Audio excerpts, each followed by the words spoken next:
Zee 24 तास एक पाऊल पुढे। ठाण्यामध्ये सध्या अनधिकृत बांधकामांविरोधात सुरू असलेल्या कारवाईचा हातोडा राजकीय पक्षाच्या राष्ट्रवादी, भाजप, मनसे, शिवसेना आणि सपाच्या प्रत्येकी एका कार्यालयाचा समावेश आहे।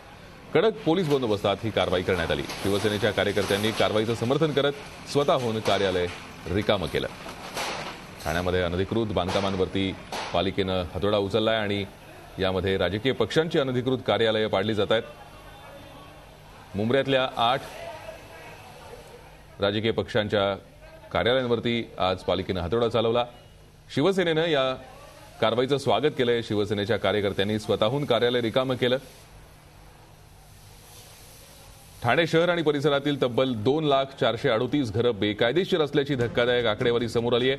ठाण्यात एकूण 2,79,827 घरं आहेत। त्यामुळे बेकायदेशीर घरांचं प्रमाण हे 72% इतकं आहे।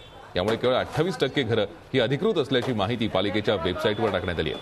ज्या इमारती सीसी अर्थात पालिकेचं पूर्णत्व प्रमाणपत्र न घेता उभ्या राहिल्या आहेत त्यांच्यासह शहरातील जवळपास 90% चाळी आणि झोपड्या या अनधिकृतपणे उभ्या राहिल्या आहेत।